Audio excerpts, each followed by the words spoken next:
Maqaa Abbaa, maqaa Ilmaa, Hafuura Qulqulluu, Waaqayyo tokkoo ni amannaa, ni galateeffanna.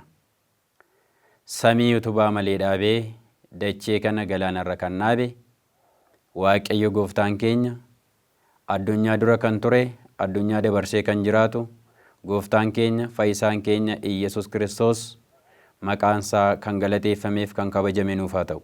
Araarsumaansee nurraa addan bahuutii qulqulleettii Dubroo Maariyaam Waaqayyo kan ishee filate, Waaqayyo kan ishee qulqulleessee kabajni ulfinni isheedhaaf haa ta'u.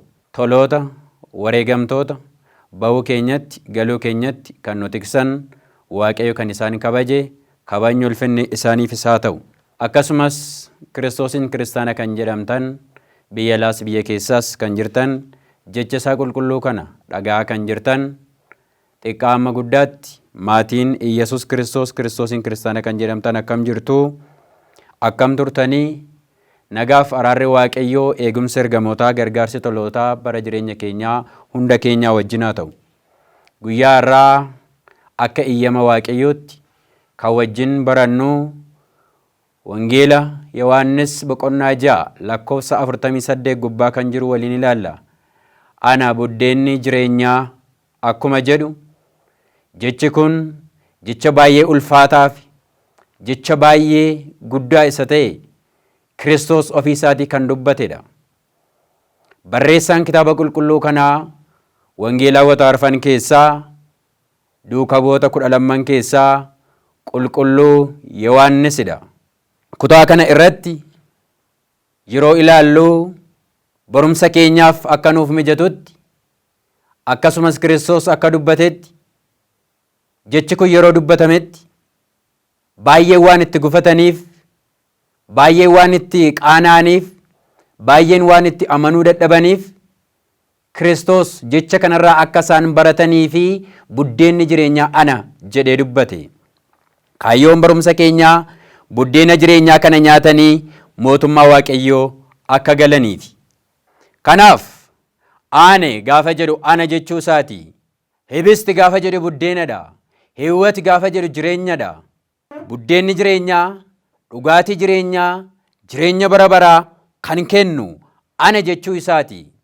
Kunis daaraawwii qadaamaawwii isa ta'e Kiristoos addunyaa dura kan ture, addunyaa kana kan uume, addunyaa kana dabarsuuf kan dhufu, mootummaa isaaf kan nu qopheessu Gooftaa keenya Iyyasuus Kiristoosidha.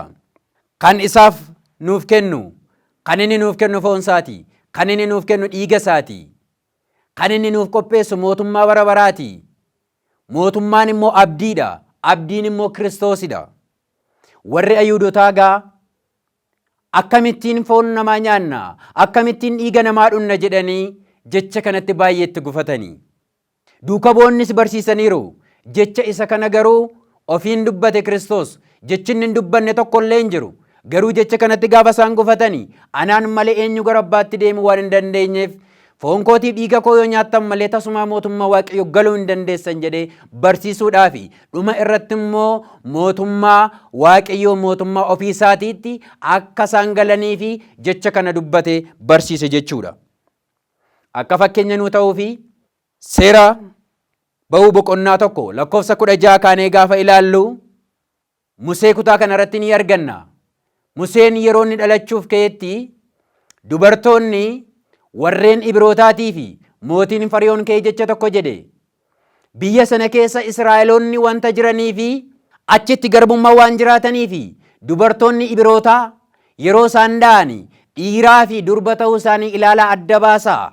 Dhiironni yoo dhalatanii ajjeefamanii, durboonni yoo dhalatan garuu jireenyaaf haa kennamanii ittiin jedhe. Yeroo kana dubartoonni suni garuu dhiirota ajjeesuu dhiisanii. Gaafa kana mootichi hamaan Fariyoon kun ka'ee ilaalee isaan fixuudhaaf gaafa waamee gaafa gaafatu dubartoonni Ibrootaa akka warra kan keenyaa kana miti. Isaan osoo namni bira hin ga'inii hin da'u jettee dubbatte jechuudha. Jarri kun sodaa Waaqayyoo waan qabaniifidha. Museen yeroo inni dhalate sana keessa dhiironni hundumtuu ajjeefaman waan jedhaniifi iddoo du'u jedhamee galaana keessatti hin gatame.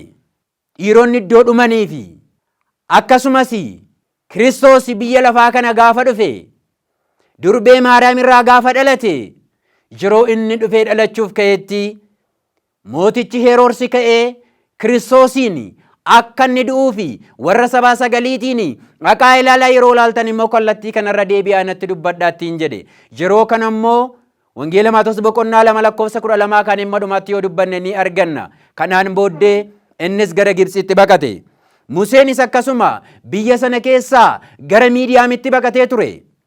Bara Museen itti dhalate dhiironni ajjeefamaa turanii, bara Kiristoos dhufee itti dhalatetis dhiironni akkasuma akka dhumaniif murteen kennamee ture. Museen biyya Gibxitti akkuma baqate, Miidiyaamitti akkuma baqate, Kiristoosis yeroo dhalateetti gara Gibxitti baqate. Kanaaf yeroo sana achitti baqatanii turanii deebi'anii dhufanii maannaa isaaniif kennaa ture Museen. Maannaa kana kan inni isaaniif laate sabni suni mul'ata hin qaban turanii. Sabni suni waan irra nyaataniif waan irra dhugan duwwaa barbaadu turanii. Wanta dhuganiif warra irra nyaatan waan ittiin bulan bicha waan barbaadanii fi yeroo dheebotanii eenyutti dubbatu? Musee duwwaatti dubbatu. Yoo dheebotan Musee duwwaatti dubbatu. Yeroo kana Museen kattaa keessaa bishaan burqisiisee isaaniif kenna. Waaqayyoon kadhatee maannaa harcaasee isaaniif kenna.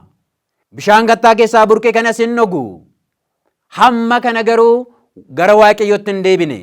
Yeroo kana bira ga'anitti gaa isaan baay'ee dhiphuu keessa waan turanii fi kutaan seera ba'u kun seenaas qaba seeras qaba dunkaana horiitis ni qaba jechuudha. Yeroo kana Gooftaa keenya Iyyasuus Kiristoosis yeroo dhalatetti akkasuma ari'atamaa tureera. Barri isaanii kunis bara raajotaa keessa kan ture.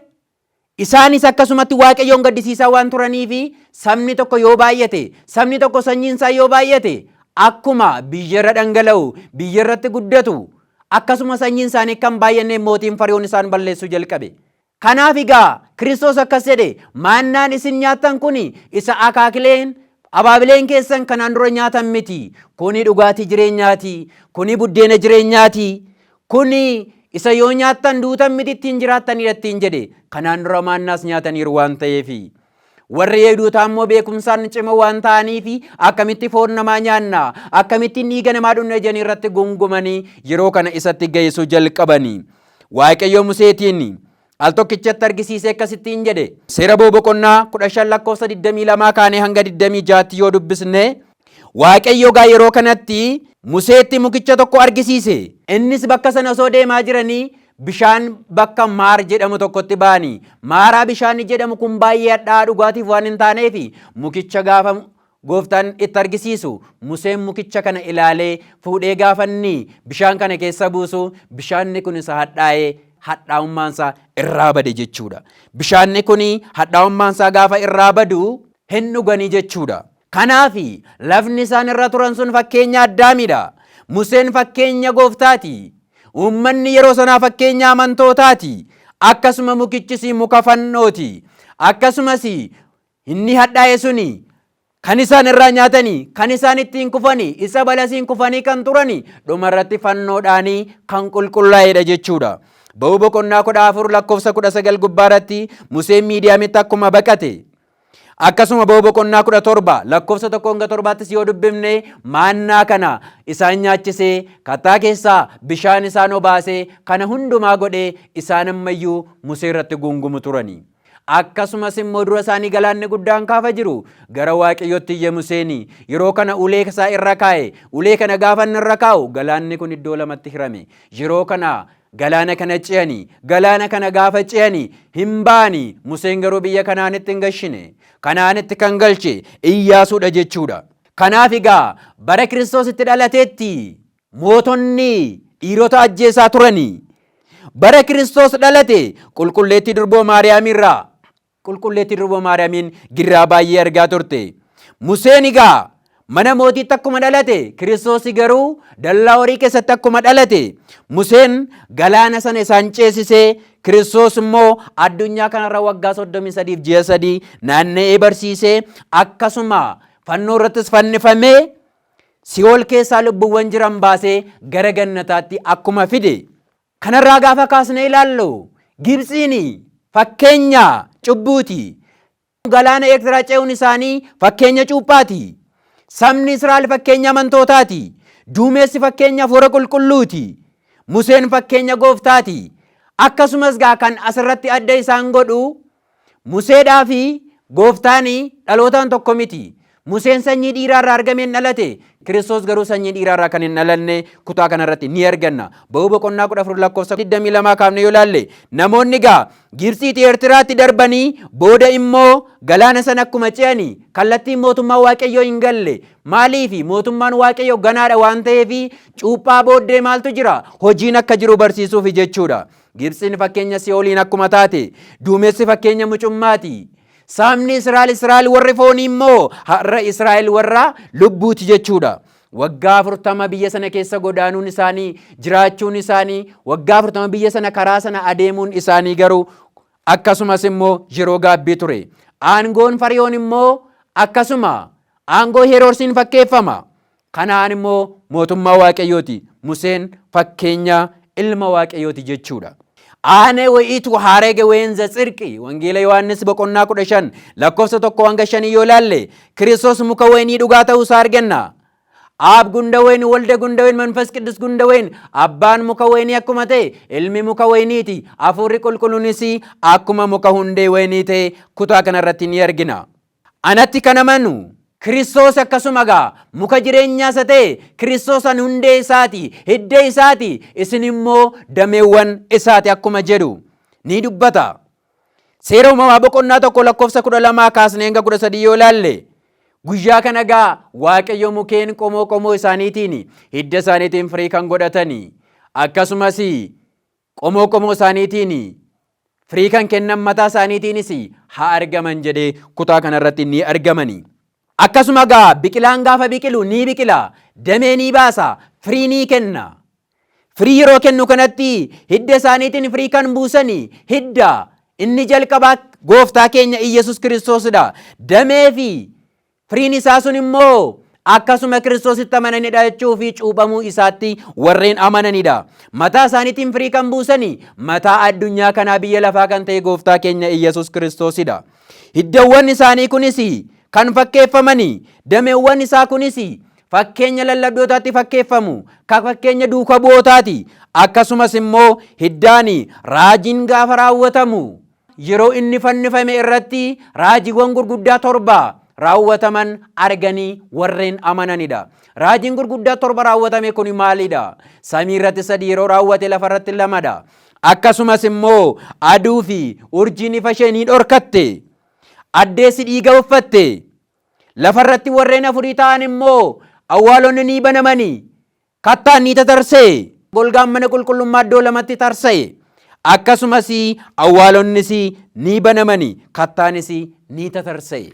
Warreen kana ilaalanii warreen guyyaa gaafa sana amananii mukeen kun egaa ni biqilu, damees ni baasu, ni daraaru, firiis ni kennu jechuudha. Kunis immoo amaloota foonii arfan keenya gaafa ilaallu biqilaan tokko gaafa biqilu bishaaniin ni guddata, qilleensaan ni soorata, abiddaan ni bilchaata, dachee immoo ni hammata jechuudha.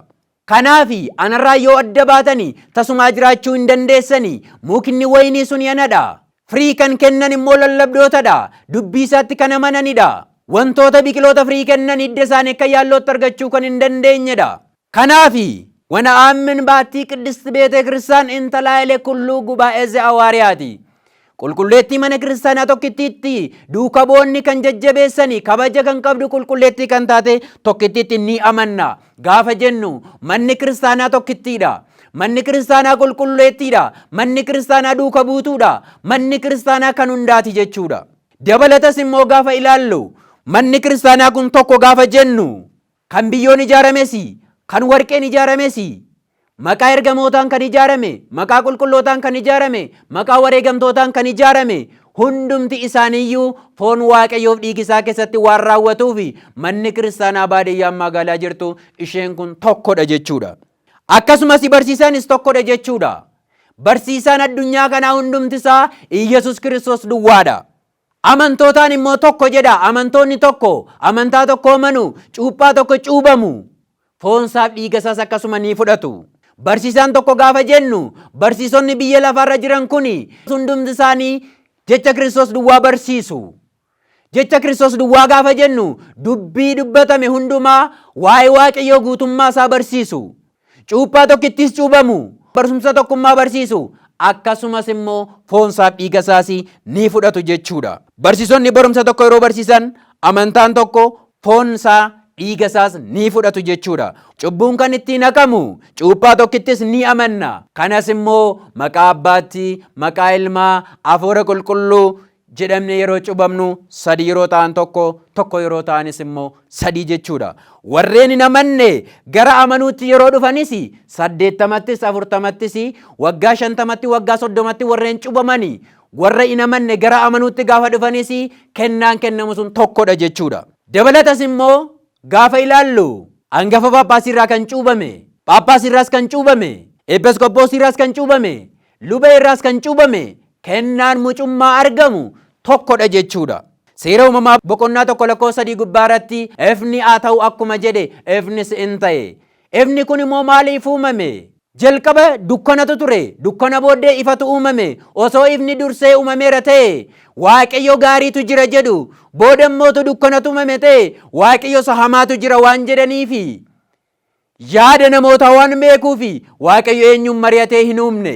Kanaaf jalqaba dukkana uume, kan itti aansee immoo ifa uume. Jalqaba sirna horiitii nuuf hojjete, dhumarratti immoo sirna wangeelaa nuuf kenne. Dabalatas gaafa ilaallu Waaqayyo addunyaa darbitu kana waan darbu dura nuuf kenne, waan hin darbine dhumarratti immoo addunyaa hin dabarre nuuf kennuufi. Jalqaba sirna horiitii akkuma nuuf kenne dhumarrattis immoo wangeela nuuf kenna jechuudha. Dabalata gaafa ilaallu lammaffaa Qorontos boqonnaa 6 lakkoofsa 14-16 yoo ilaalle warri amanan warra hin amanne wajjin maal walitti qabure? Waaqni tolfamaanii Waaqa wajjin maal walitti qabare? Kiristoosiif seetanni maal walitti qabure? Akkasumas immoo Waaqayyo keenya jiraataadha, nuyis immoo mana qulqullummaa isaati jedha. Galanni ulfinni Waaqa keenyaaf haa ta'u.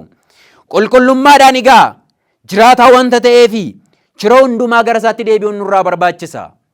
Buddeena jireenyaa isa ta'e kana sirriitti itti jiraachuu qabna nyaannee. Fakkeenya boqonnaa 14 lakkoofsa 34 akkas jedha. Qajeelummaan saba ol ni kaasa, cubbuun garuu yeelloodha. Kanaafi cubbuun hanqinadha, cubbuun hir'inadha, cubbuun salphinadha, cubbuun jaaminadha, cubbuun dukkanadha, cubbuun godaannisadha. Kanaafi cubbuun dhukkubadha, gaabbiin garuu qorichadha.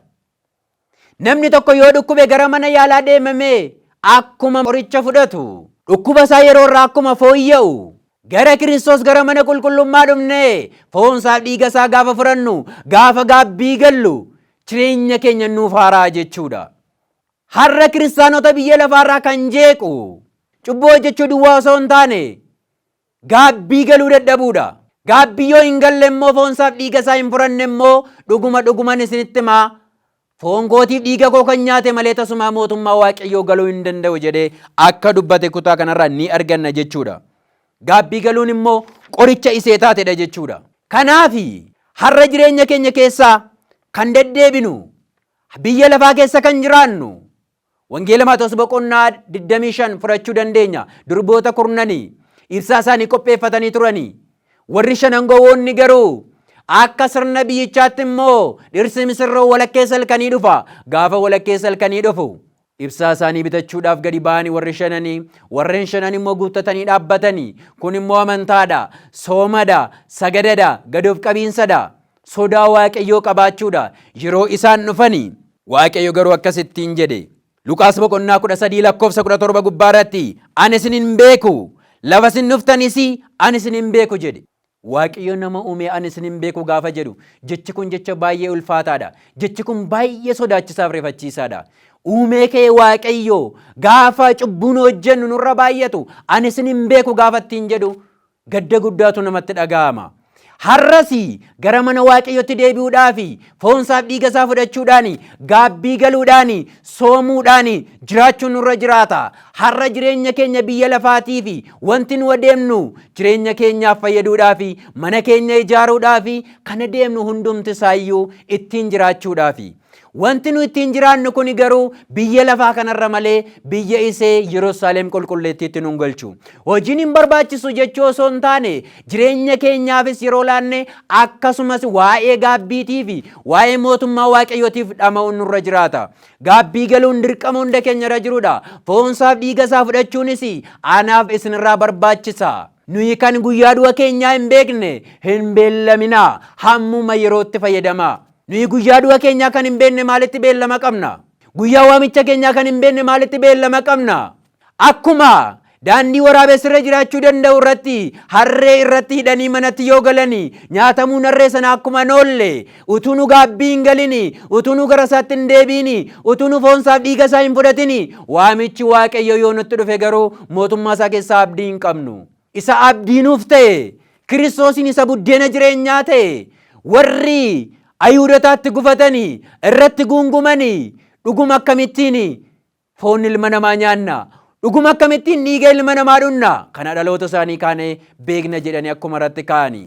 Addunyaan garuu irra jireenya ofiisaatiif jedhee waa'ee dubbii Kiristoos dhiisee daandii abdii ija namaarra kaa'ee deemaa jira. Kanaaf wangeelli immoo abdiidha, abdiin immoo Kiristoosidha, Kiristoos immoo jireenya, inni immoo karaadha waan ta'eef gara isaatti deebi'uun nurraa barbaachisa jechuudha. Kanaafi har'a gaabbii galuu qabna. Kanaafi har'a boonyee gara isaatti deebi'uu qabna. Kanaaf har'a kadhachuu qabna. Beellamuu dhiisnee gara isaatti deebi'uun anaaf isinirraa hin barbaachisa jechuudha. Hojii duuka bu'ootaa boqonnaa 3 lakkoofsa 19 gubbaarratti akka jedha. Egaa yaada garaa keessanii geeddaradhaa, cubbuun keessan akka isiniif haqamu fedha. Gara maalitti deebi'a? Gara waaqayyootti deebi'a. Yaada garaa keessanii geeddaradhaa, cubbuun keessan isiniif hin dhiifamaa jedhe. Kanaafi cubbuun keenya akka nuu dhiifamuufi gara mana waaqayyootti deebi'uun nurra jiraata. Bakka cubbuun baay'atutti kennaan ayyaanni waaqayyoo ni baay'ata jedha. Qulqullichi Efreem Sooraawiin immoo akka jedha, naannoo warra cubbuu hojjetanitti ayyaanni kennaan waaqayyoo hin baay'ata. Maali bakka cubbuun hojjetamutti silaa abaarsatoo baay'ata akkamitti gaafa jedhani? Biyya lafaa kana Kiristoos samiirraa bu'ee kan inni dhufee dhalate waan cubbuun biyya lafaa kanarra baay'ateefi, cubbuun biyya lafaa kana humnaal waan ta'eefi samii irraa gadi bu'ee jechuudha. Biyya lafaa kana osoo inni dhufee fayyisuudhaa baate gara isaatti eenyu ol deebi'ee eenyu mootummaa isaan ilaalu ture? Cubbuun biyya lafaa kana waan baay'atteefi samii irraa gadi bu'ee dhufee durboo Maariyaamiirraa dhalate jechuudha. Kanaaf gara waaqayyootti deebi'uun anaaf isinirraa hin barbaachisa jechuudha. Kanaafi jireenya jiraannu keessatti gara waaqayyootti deebi'uun barbaachisaadha. Cubbuu hojjenneef gaabbii galuun dirqamadha. Waan hojjenneef beellamuu dhiifnee irra yerootti ilaannee hojjechuun dirqamadha. Foonsaaf dhiiga isaa fudhachuun dirqamadha. Gara mana waaqayyootti haa deebinu. Qulqulleettii mana kiristaanaa duuka bu'oonni kan barsiisan kana. Akkasuma Kiristoos kan dubbate kan qulqulleesse. Nutis immoo mana qulqullummaa isaa waan taaneef manni qulqullummaa isaatii gaafa xuraa'u waaqayyoo hin jaallatu. Kanaaf tokkoffaa Qorontos boqonnaa 11 lakkoofsa 23 hanga 26 yoo ilaalle barsiifni ani barsiises isuma kanadha. Isuman Kiristoos irraa fudhedha. Kanaaf dhugaatii kana dhugaa, nyaata kana nyaadhaa, foon koo kan nyaate, dhiiga koo kan dhuge, kanas yaadannoo bara baraa godhadhaa jedhee akka isaaniif kenne foonsaaf dhiiga isaa qulqullichi Phaawulos akka dhugaa ba'e nus foonsaaf dhiiga isaa fudhannee dhugaa ba'uun waa'ee isaatiif dubbachuun mootummaa isaa keessatti qophaa'uun dirqama hunda keenya waan ta'eef amma yeroo kana bakka jirru hundumaa jecha isaa dhagaa kan jirru hundumaatti waaqayyoon kadhannee akkasumas gaabbii gallee mootummaa isaatiif nama qophaa'u waaqayyo nu haa taasisu. Waaqayyo abbaan keenya inni nu barsiise inni nu gorse galanni ulfinni teessoo isaa tsiraaraam irratti isaaf haa ta'u. Ameen.